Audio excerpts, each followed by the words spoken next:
Então hoje nós vamos terminar a segunda parte do Livro dos Espíritos, e o capítulo chama Os Três Reinos. Nós vamos estudar o capítulo todo. Na verdade, eu devia ter, quem fez a divisão das aulas escolheu os oradores, fui eu acho que eu me enganei nessa aqui. Essa aqui não era aula para mim dar, não, viu, dos três. Eu devia pôr Margarete para dar aula aqui, não é? O pessoal fala, o Gordo só fala de ciência, disso daí, mas não tem jeito, saiu a matéria dos três reinos, vão falar. Então nós vamos começar o seguinte, o Kardec pergunta aos espíritos se a gente poderia dividir o nosso mundo material em três reinos: o reino mineral, vegetal e animal. E os espíritos responderam a Kardec o seguinte: olha, divide como vocês quiserem. Na verdade, essa divisão mineral, vegetal e animal, ela pode ser mudada. Tem alguns que poderiam dividir a natureza em seres orgânicos e inorgânicos, por exemplo, né? Se nós dividirmos em seres orgânicos e inorgânicos, nós passaríamos tudo que a gente chama de reino vegetal e reino animal para o reino dos orgânicos. Mas também poderiam dividir os orgânicos em vegetais e animais. Então seria uma primeira divisão que abre para duas divisões, e depois pegar os animais aqui e dividir para duas também. Os animais racionais e os irracionais. Então nós podemos dividir, os espíritos respondem a Kardec, divide como vocês quiserem.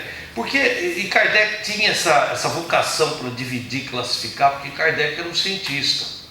E o cientista, a gente percebe, né, todo mundo estudou um pouco de ciências, lembra disso, que o cientista, quando ele vai estudar alguma coisa, o cientista tem mania de classificar, né? Vai estudar os animais, classifica pelos ossos, vertebrados e invertebrados, mamíferos, enfim, ele tem a mania de classificar tudo. E para poder estudar, lógico, a classificação racionaliza o estudo. Então Kardec veio com a pergunta nesse sentido de classificar para tentar racionalizar o estudo do mundo, da composição do mundo. E quando os espíritos responderam a Kardec isso, a gente percebeu o seguinte: olha, os espíritos falaram assim, classifica do jeito que vocês querem, mas percebam que há uma sequência evolutiva. E aí a coisa complicou. Como há uma sequência evolutiva? Porque nós estamos, Kardec está fazendo essa pergunta para os espíritos em 1850 e pouco. Nos falava de Darwin, nos falava da teoria da evolução. O fim do conceito da geração espontânea tinha sido ali, pouco tempo antes. Até se falava que a vida era uma geração espontânea, né? Tinha sido acabada essa ideia com Lavoisier um pouco antes. Então era o princípio de haver uma sequência evolutiva também no mundo, uma sequência evolutiva na criação da vida. Isso era uma coisa nova. Darwin ainda não tinha apresentado a sua teoria, não tinha publicado o livro A Evolução. E inclusive Darwin já tinha desenvolvido boa parte da teoria, mas ele não queria publicar.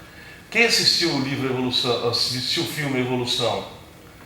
Assistiu, né? Agora, recente, né? Mostra o dilema de Darwin, né? Porque ele era de uma família muito religiosa e criacionista, religioso criacionista, ou seja, defende a tese que o mundo foi criado em 7 dias, Adão e Eva e tudo mais, e ele saberia que o primeiro conflito que ele teria com a publicação do livro seria com a sua própria família.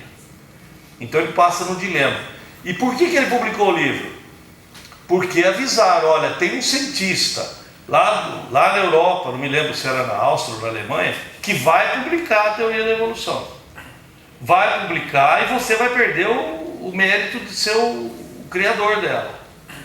E aí ele publica o livro, quase que instantaneamente, com o outro cientista. Lógico que a pesquisa dele era mais profunda, uma pesquisa maior, né, mas com mais conteúdo, e ele ficou como o criador da teoria da evolução, mas não foi o único. Mas os espíritos avisaram a Kardec: olha, presta atenção que tudo está evoluindo, você não pode simplesmente dividir a natureza em 3 reinos sem perceber o aspecto evolutivo. É necessário perceber o aspecto evolutivo. E é interessante o que ele coloca nesse momento, o aspecto evolutivo, ele diz assim, olha o que o livro dos Espíritos fala.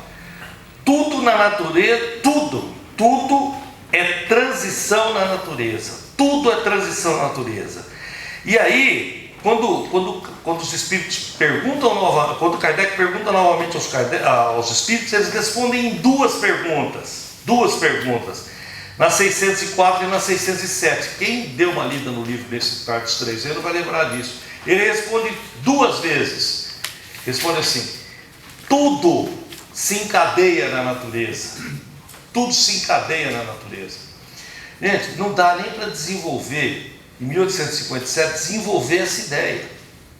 Não dá para desenvolver. O homem não tinha conhecimento para se desenvolver essa ideia. E o que eu vou mostrar hoje para vocês, vou tentar mostrar para vocês, é que essa ideia de tudo se encadeia na natureza é uma ideia que hoje os cientistas mais, vamos dizer, dentro dos conceitos mais modernos da ciência, entendem esse encadeamento da natureza.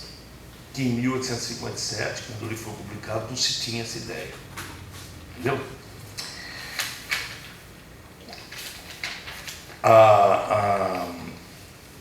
E mais, né? Como nós temos um mundo pronto, né? Nós já temos definido a matéria, definido o mundo vegetal, definido o mundo animal. Esse mundo está pronto. Se encadeia na evolução, então é o seguinte: os Espíritos falam, se encadeiam na coexistência. Se encadeia na coexistência. O mundo que nós estamos vivendo hoje é consequência de uma evolução, material, vegetal, animal. Nós vamos botar o dedinho no espiritismo, espiritual, na consequência dessa evolução que traz o quadro atual. Coexiste, evolução com coexistência. Não significa, e por isso que ele diz assim, tudo é transição na natureza. Não significa que para nós passarmos do reino mineral para o vegetal, nós temos que destruir a natureza. Destruir o reino mineral. Para passar do vegetal para o animal, temos que destruir o vegetal. Nós vamos coexistir. O que está evoluindo? Está evoluindo o reino mineral, está evoluindo o reino vegetal, está evoluindo o reino animal. E está evoluindo o espírito. Tá? Então nós vamos tentar mostrar isso.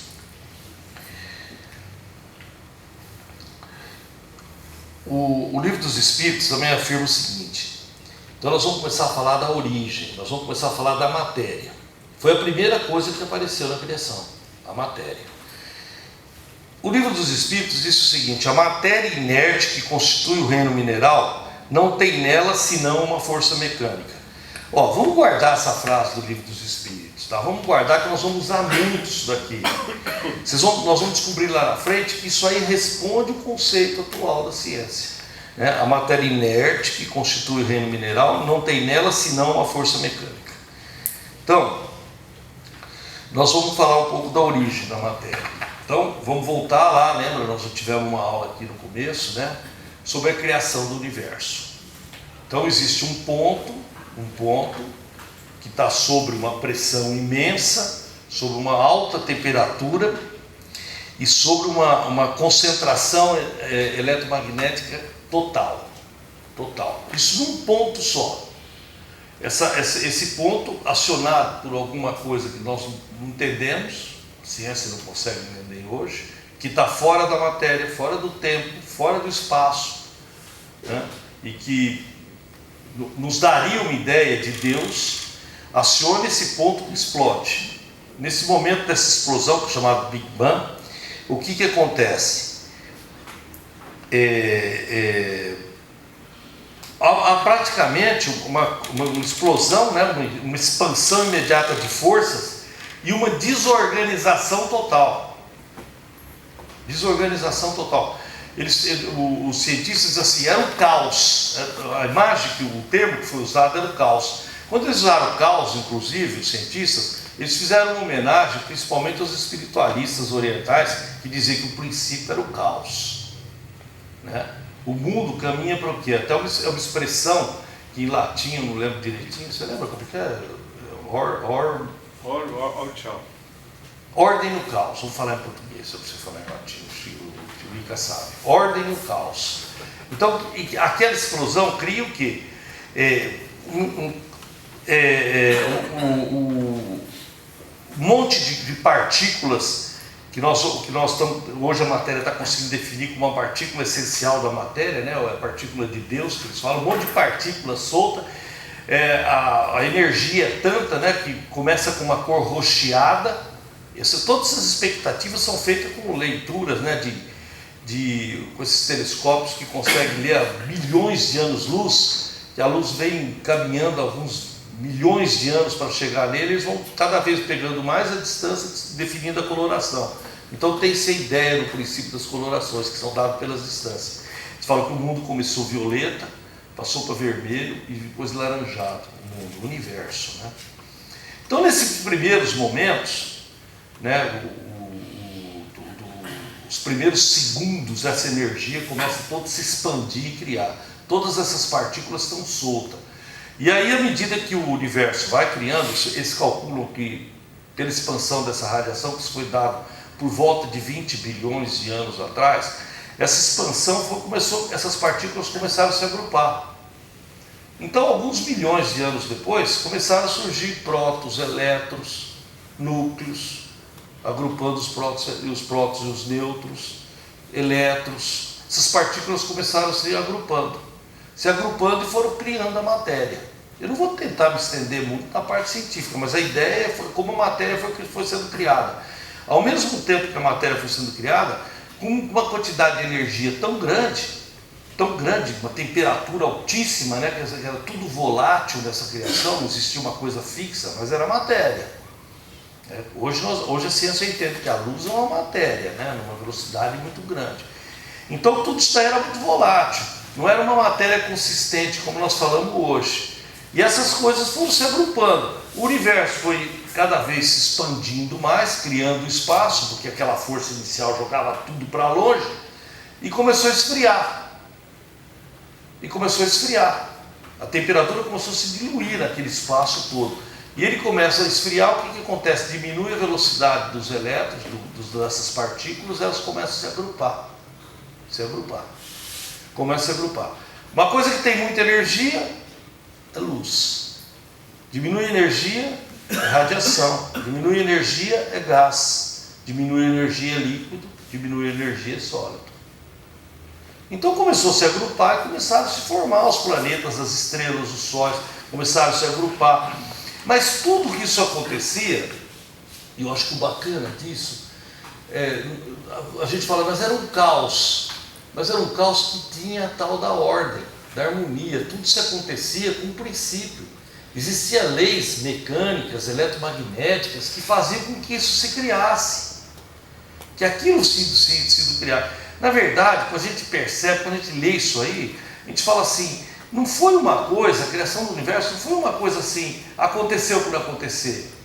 Ela segue um plano, ela segue tem uma sequência, tem uma vontade no meio. Sabe? É como sendo o seguinte, eu quero chegar em determinada coisa, então as coisas vão se agrupando, de forma que dê condição para existir o que existe hoje. Então a matéria foi sendo criada dessa forma. E a hora que ela começa também a se expandir, começa a criar espaços e começa a acontecer várias coisas. Começa a criar o tempo, que é os movimentos, que leva para percorrer um determinado espaço, então cria a noção de tempo. Isso nós estamos falando da base do que a ciência tem hoje. Nós podemos começar a criar hipóteses, né? E para o espiritismo essas hipóteses são reais, de criação de outras dimensões também, não só o que nós percebemos com os nossos sentidos. É bastante provável que essa matéria também criou planos que nós não temos percepções deles. Existem outros planos, o espaço dentro desses planos tem uma concepção diferente, tem uma ideia diferente, o tempo tem uma noção diferente, porque esse espaço é numa dimensão que nós não percebemos. E nem isso para nós é verdadeiro, porque começa a se criar os planos espirituais, os mundos espirituais e tudo mais, que nós sabemos que existe, não dentro da nossa dimensão. Então isso tudo está sendo criado. Quando nós imaginamos a nossa Terra, por exemplo, aquela quantidade de energia do sistema solar foi se expandindo, e um bloco aqui de energia, atraído por uma lei gravitacional, ficou aqui. um pouco ficou lá, que era Júpiter, um pouco ficou lá, que era Marte, um pouco ficou entre aqui, que é Vênus, um pouco ficou lá perto do Sol, que é Mercúrio. Esses focos de energia foram ficando lá. E o que era isso? Muito calor, era uma bola de fogo, praticamente. E isso vai ficando longe do Sol, essa energia começa a se dissipar pelo movimento, pela distância que faz. A própria, nós estamos dizendo, a diminuição dessa energia, vai diminuindo essa energia, os movimentos vão diminuindo, vai se formando a matéria. E vai se formando a matéria como nós entendemos. E esse laboratório, agora eu vou começar a falar laboratório, vou falar como espírita. Esse laboratório começou a ser planejado. Aí tinha lá aquele monte de quarks, né, que são essas partículas que nós chamamos da partícula primordial da matéria. Os quarks começaram a se juntar e montar o núcleo, montar o nêutron. Dentro do núcleo monta o próton e o nêutron, se juntar, determinadas forças, que nós vamos falar daqui a pouco. Aí começa a ter elétrons em volta. Aí esse átomo aqui tem 8 partículas de elétron e de prótons. Ele vira oxigênio. Aquele tem uma só, ele vira hidrogênio. Lá consegue se juntar. Eu não lembro o número atômico do carbono. Quem lembrar de algum número atômico? Um número atômico já me ajuda. 14? 14. Então, onde juntou 14 nêutrons e 14 elétrons, criaram a partícula de carbono. Então, começou a criar as 90 e poucas partículas que nós temos conhecido. Elas começaram a se criar, a ser atraídas. Por quê? Porque existe uma lei. Não é um caos de partícula pulando. Existem leis físicas. Agora, quem criou as leis? Aí que complica, mas essas leis ordenaram a matéria. Quando perguntaram isso para o Stephen Hawking, ele diz assim: eu não sei, isso é problema da teologia, não é problema da ciência. Mas existe Deus? Não é problema meu também, eu não sei. Eu sou cientista, eu estudo a ciência. Mando os teólogos definir quem criou essa força, de onde veio essa força. Então estava no planejamento da criação do universo. Estava no planejamento da criação do universo. Estava no planejamento da criação da matéria, estava. Então virou aquilo lá. E dentro desse conjunto começaram a aparecer então as combinações desses átomos, começaram a se tornar possível existir. Eles começaram a se combinar entre eles e começaram a apresentar novos elementos somados entre eles. Então a matéria nesse momento é criada. Essas associações de elétrons dos átomos com outros átomos, formando os compostos materiais do universo, essas coisas começam a acontecer. E hoje a ciência pegou e disse o seguinte: olha, tudo que existe foram criado por 4 forças. O livro dos Espíritos diz assim: a matéria inerte que constituiu o reino mineral não tem nela senão uma força mecânica. Então, os cientistas dizem o seguinte: olha, se nós quiséssemos dizer existe uma força material, seria o ideal. Uma força que liga a matéria seria o ideal. Por quê? Porque todas as 4 forças que são conhecidas da matéria hoje, elas têm um princípio. Se elas não agirem em conjunto, é um desastre. Nós voltamos ao caos. Olha aqui a afirmação.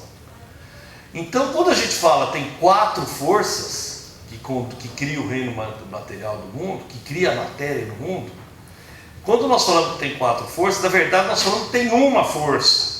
Porque se elas agirem isoladamente, eu vou mostrar por quê. Nós criamos o caos. Por quê?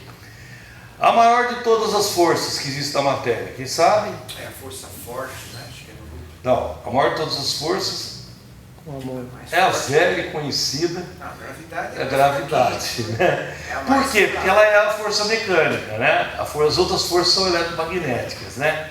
A força da gravidade, que o Newton definiu. Ela tem uma coisa interessante, a força da gravidade. Matéria atrai a matéria na razão direto do seu volume e inversa da sua distância.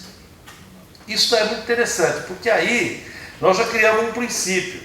Quer dizer, com a lei da gravidade, nós conseguimos ficar aqui no planeta, não saímos voando por aí. Eu não devia ter então a gravidade, né? Para a gente poder voar. Mas a gravidade garante então a independência. A matéria se aglutina. Os elétrons conseguiram se aglutinar e criar a matéria. Nosso mundo começou sendo criado pela força da gravidade. Certo? Nós estamos vivos, né? Porque nós temos um Sol. E nós estamos presos a esse Sol por quê? Pela força da gravidade. Então a força da gravidade é fundamental para a nossa vida. Depois tem mais 3 forças. Não vou entrar muito em detalhe, porque o negócio fica muito chato. Tá?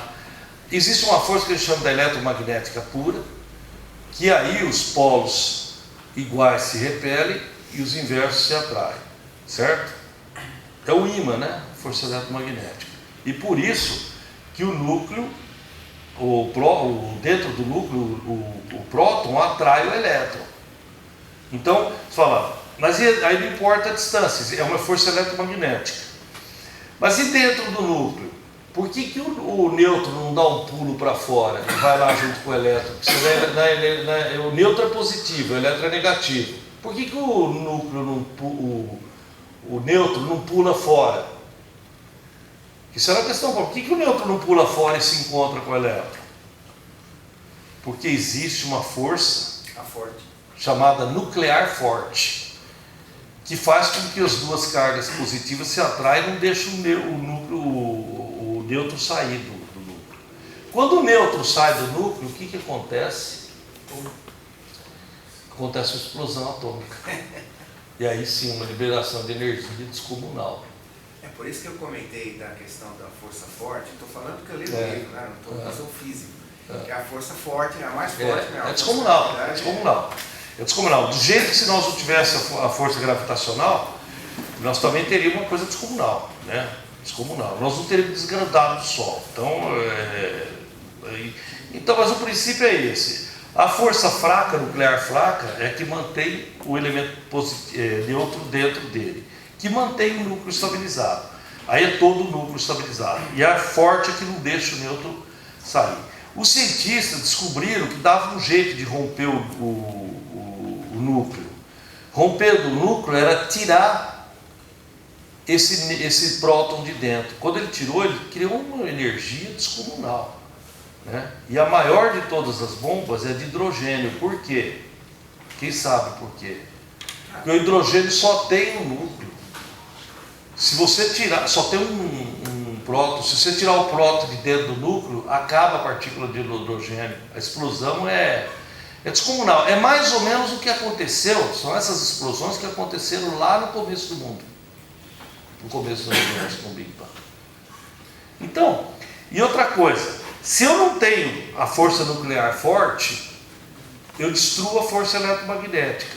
Se eu não tenho a fraca, eu destruo a força. E se eu não tenho essas 3, eu destruo a gravitacional. Então, quando os espíritos falaram que a matéria mineral não tem senão uma força mecânica, os espíritos se passavam-nos as ideias de que essa força mecânica era um conjunto de forças.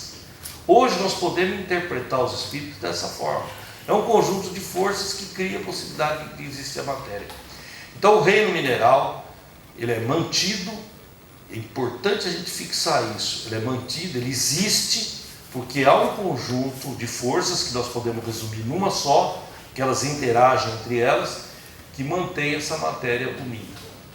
Tá? Então naquele planejamento lá do caos, o Criador falou, nós vamos ter uma força que vai estabilizar essa matéria. Como é que pode existir isso sem motivo? Sem motivo. Bom, é interessante que isso daí cria a matéria, e criando a matéria cria aquelas noções todas. Bom, mas qual foi a primeira consequência da criação da matéria? A primeira consequência foi que nós começamos a ter vários tipos de átomos, várias coisas diferentes. Houve uma diversidade na matéria.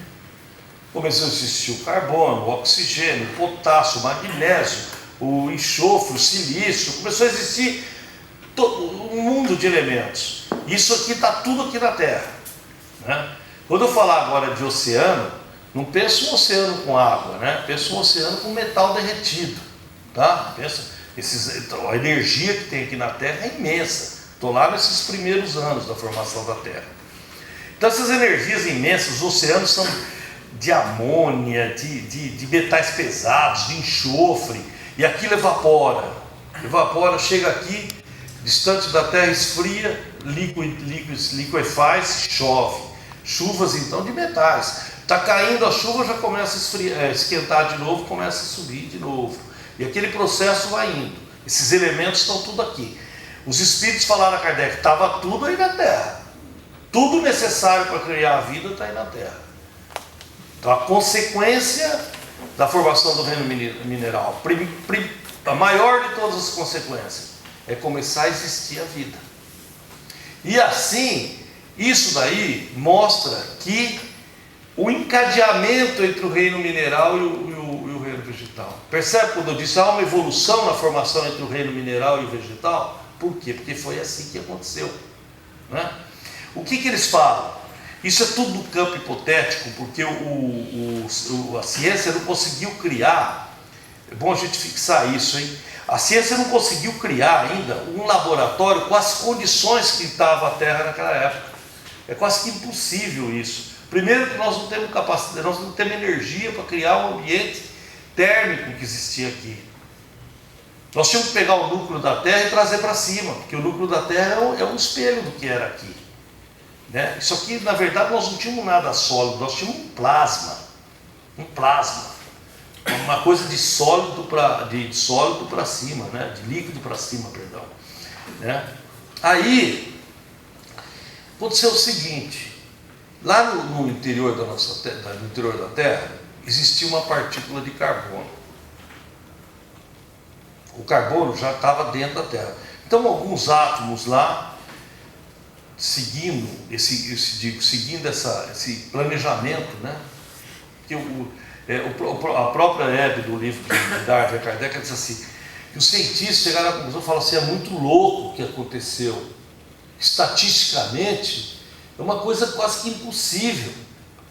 Tinha milhares de átomos. Aí um vulcão, aliás, eles não dizem um vulcão porque ninguém cria a ideia da Terra, isso depois nós vamos falar mais para frente, de que o nascimento desse reino vegetal vai acontecer especificamente numa partícula. Olha, aquela lá é a primeira partícula. Não há essa ideia, né? A ideia é que não há um ponto de partida, há vários pontos de partida. Então, alguns átomos de carbono foram expelidos nos vulcões. A Terra devia ter muitos vulcões, para aliviar a tensão, o calor interno, né, do seu núcleo. E aqueles vulcões explodiam e jogavam esse carbono para cima. Quando ele jogava o carbono para cima na explosão, esse carbono sai andando no ar assim, quem que ele encontra? Ele encontra uma partícula de oxigênio que nem consegue derreter, ela nem consegue virar água. Porque a água, aqui eu já falei, a água do oceano não era disso. Não era disso, era de outros metais, de outros átomos derretidos. Ele encontra uma partícula de carbono, de oxigênio. E nesse momento, essa partícula de oxigênio está numa energia tão grande, mas tão grande, que escapa um elétron dela. Ela fica com um elétron a menos. O que ela vai? Ela puxa um elétron do carbono e se juntam. O elétron serve as duas. O que foi criado nesse momento? Um carboidrato. Ah, mas aconteceu só isso? Não, aconteceu tanta coisa. Criaram tanta composição mineral que está aí até hoje. Algumas são reconhecidas hoje, são as pedras preciosas, que são composições de... Vou falar. Não, os cientistas conseguiram fazer isso, né? Em alguns carboidratos em laboratório. Eu vou falar disso aqui. Mas é uma experiência. Então ele criou esse carboidrato. Esse carboidrato se juntou com tamanha força. Ah, mas por quê? Porque existe uma força nuclear, existe uma força eletromagnética. Lembra aquele conjunto de forças? Se juntam esses átomos. Aí eles vão pegar e cair dentro da Terra. Sobe, evapora, sobe, às vezes já está unido.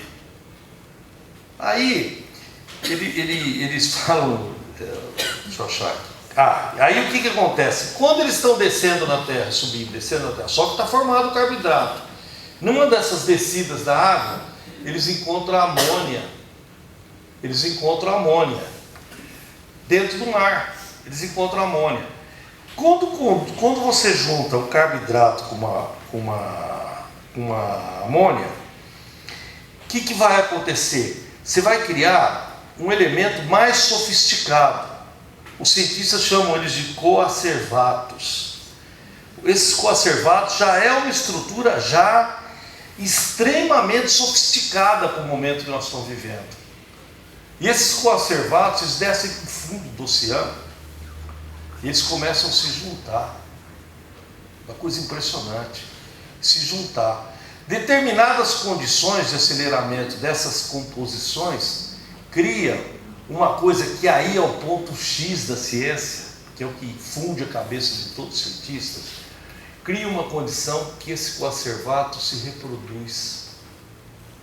Quando o coacervato se reproduz, começa a vida. Olha que coisa fantástica o início da vida.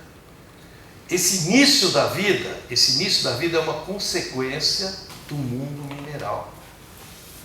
Então, quando os espíritos falaram a Kardec, é uma transição do reino mineral para o vegetal, hoje a ciência entende isso.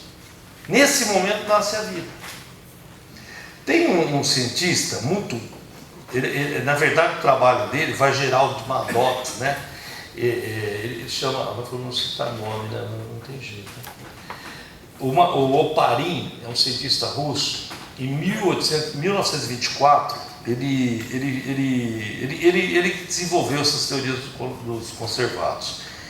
E ele começou, no desenvolvimento, ele começou a mostrar tudo num plano teórico, como se comportariam, como elas poderiam ser criadas.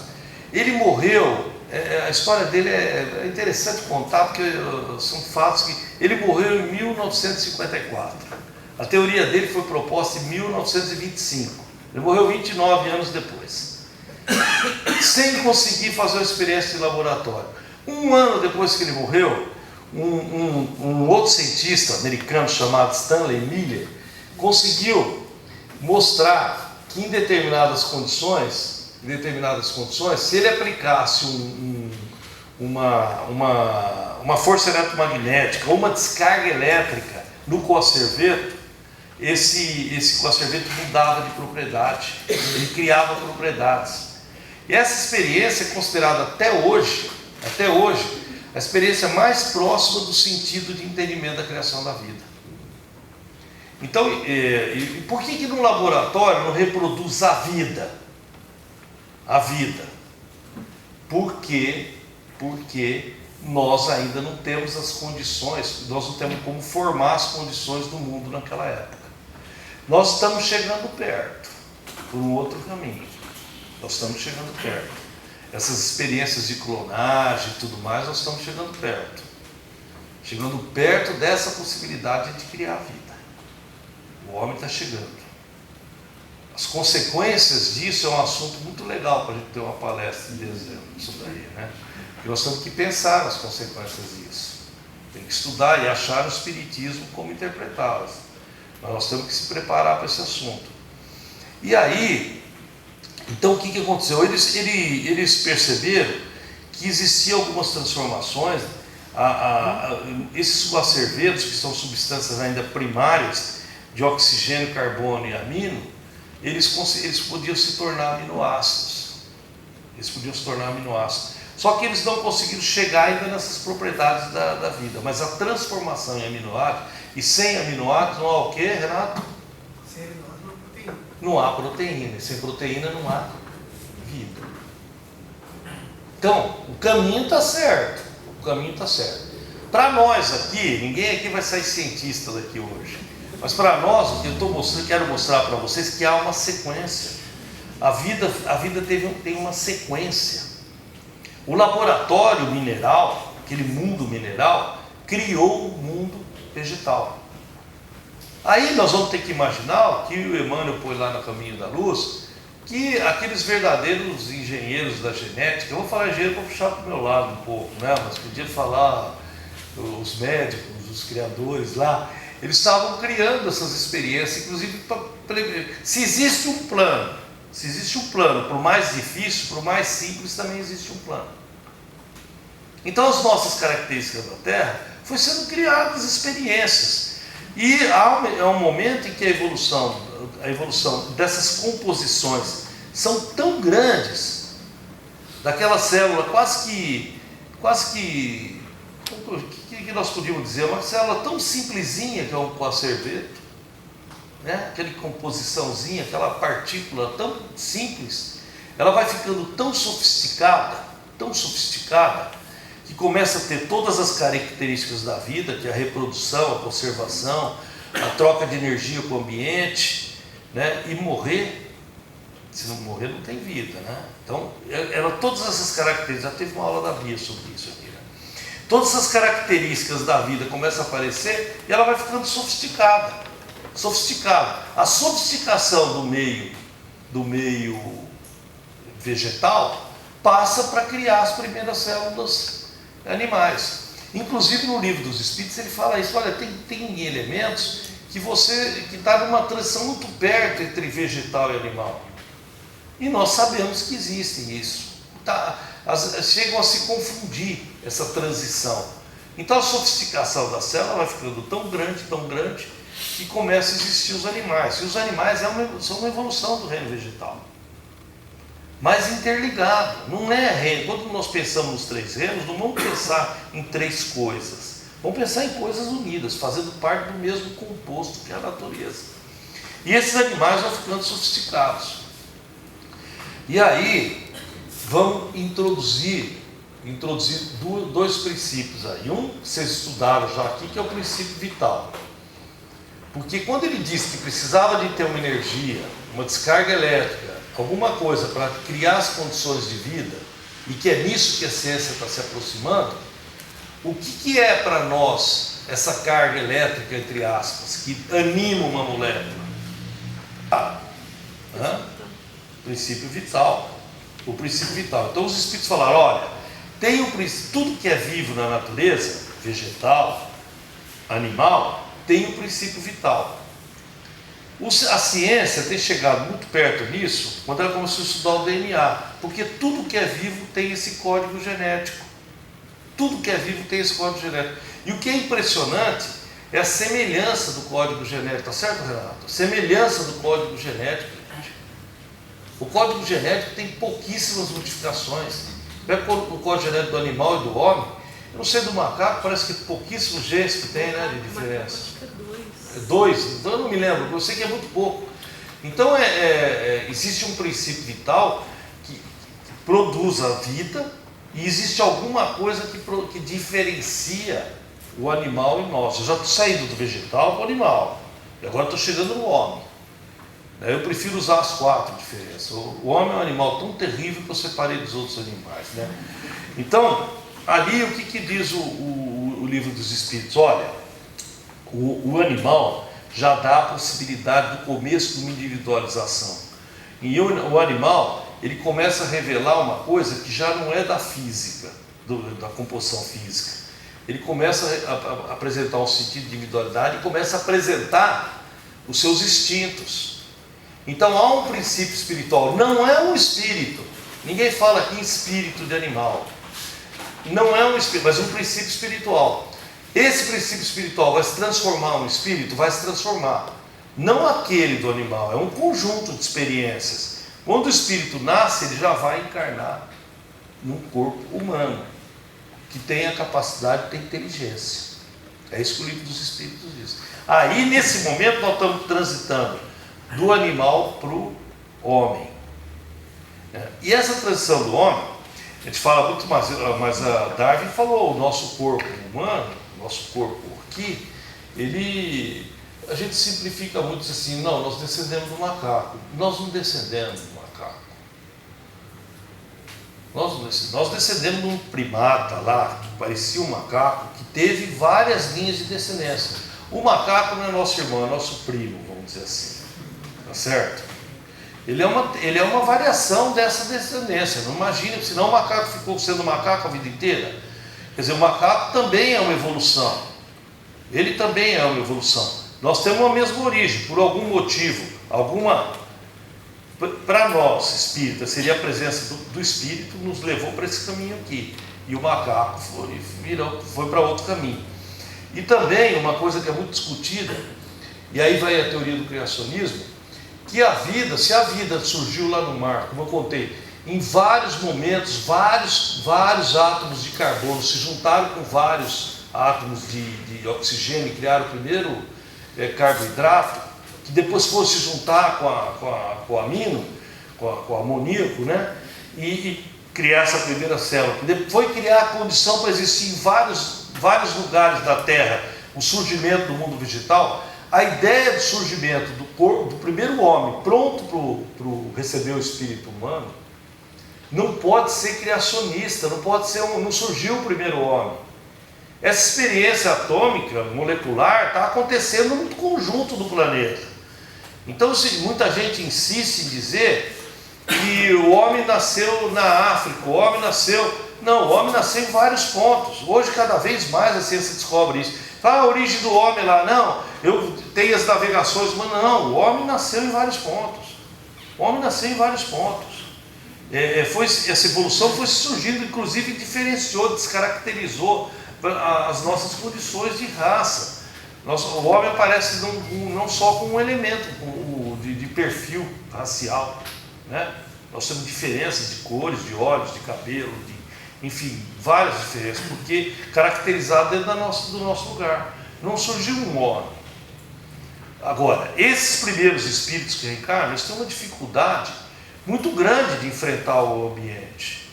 Porque o homem, quando ele começa a usar a inteligência dele para fazer as suas armas, exemplo que a gente fala de Darwin, eu sempre estou imaginando que vocês estão pensando bastante em Darwin, da seleção natural. Ele, quando começa a fazer esses elementos que ele transforma a natureza, se defende, ele vai precisando cada vez menos da sua força física para sobreviver. Ele vai precisando mais do que? Da sua inteligência. Né? Lembra do filme 2001, Odisseia no Espaço? Quando o homem quando ele pega aquele osso, que eles estão lutando, né? Como qualquer animal lutando pela comida, né? Pelos predadores, né? E se defendendo com o instinto de conservação, só tem instinto naquele momento. Eles estão lutando, e quando um pega o osso e usa para bater no outro, lembra? Vocês assistiram 2001, Odisseia no Espaço, né? Quando ele usa o osso e bate, que desce a barra, que significa o conhecimento humano, a inteligência, né? É o espírito aquela barra, né? Baixa o espírito, ele joga a clava para cima, que virou uma clava aquele osso, né? Ela começa a rodar assim, rodar, entra a música, né? Tchaikovsky, né? Começa a rodar, e ela vai virando uma nave espacial. A imagem o quê?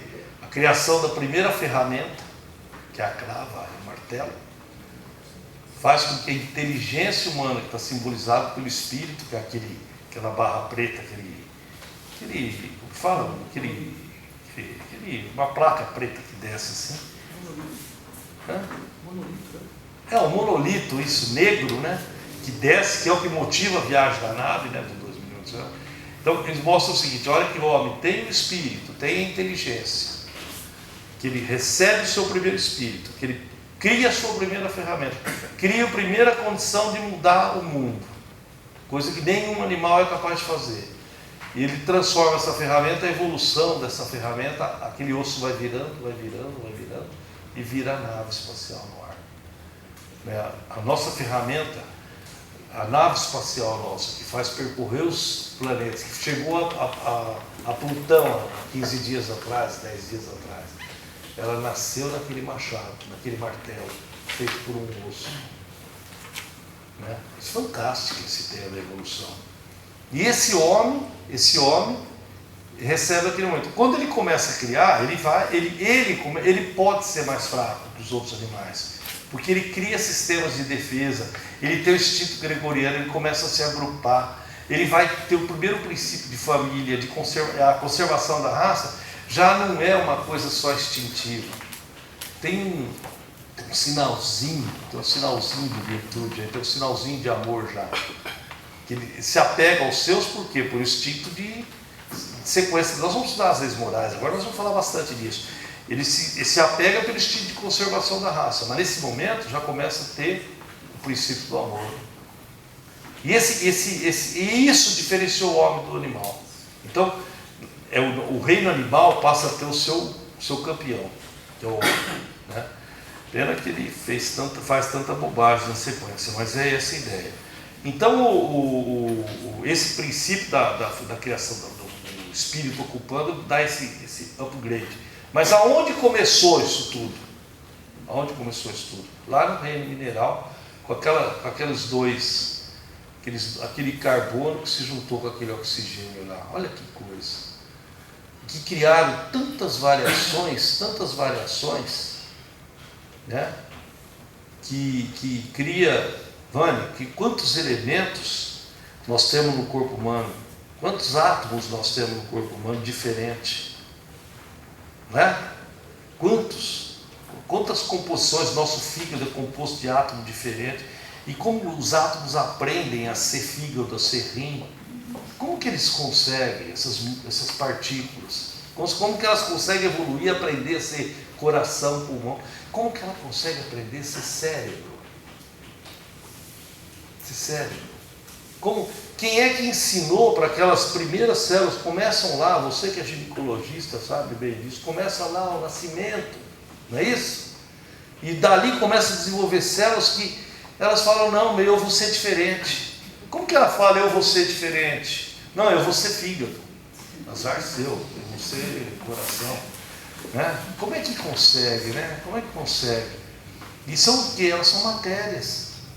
São átomos que se agrupam daquela forma para chegar nessa criação. Será que não tem um plano divino para isso? Será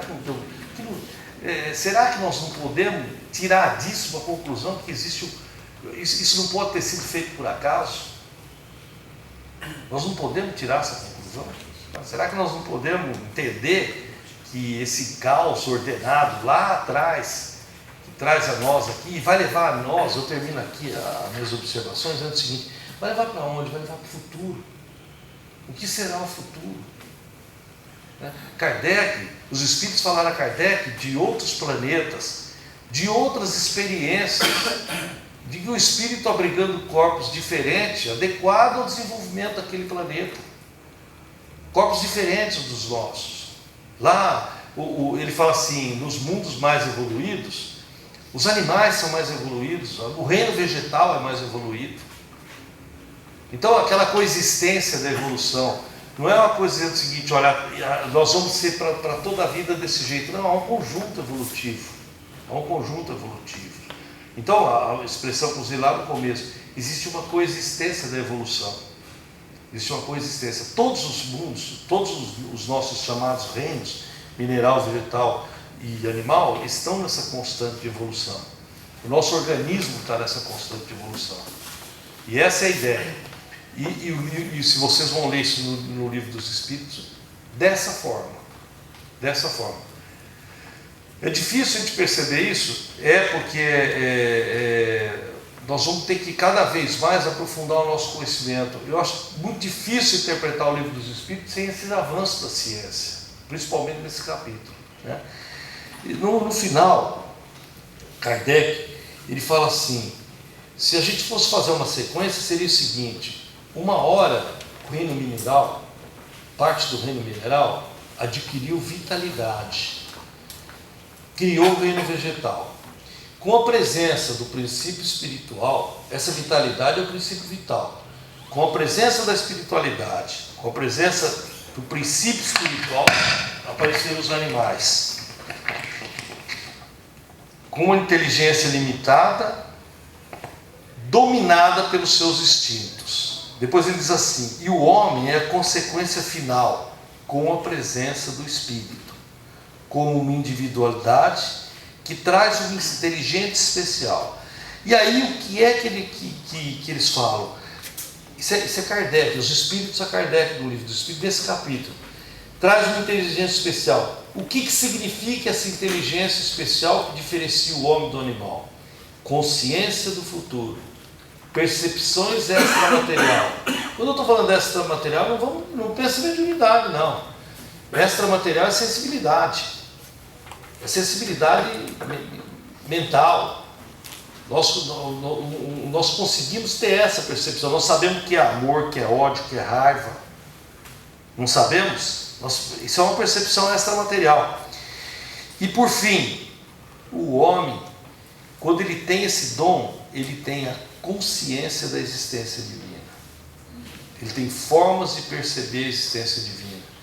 Ah, mas eu não entendo Deus. Eu não entendo Deus, mas eu consigo perceber a sua existência, a sua criação. E aí eu sou um homem. Eu sou um homem que posso, meu corpo está adequado para receber o meu espírito, com todas as suas consequências. Tá? Por fim, quando nós falamos em 3 reinos, talvez a gente pudesse passar a usar 3 estados do mundo. E temos que ter consciência que nós estamos, que o livro dos Espíritos nisso nos está tratando do nosso planeta. Mas quando a gente pensa, eu acabei de falar em corpos diferentes, em mundos diferentes, nós temos que pensar também que essa criação material lá do começo do universo pode ter criado dimensões diferentes. E essas dimensões, com certeza criou, porque senão não existiria o mundo espiritual. Essas dimensões diferentes vão trazer condições de tempo diferentes, condições de vida diferentes e condições de evolução espiritual que em breve, né, porque o tempo não existe, né, para Deus, em breve nós vamos conhecer, tá bom? Então, isso que eu tinha a dizer para vocês, os 3 reinos, eu queria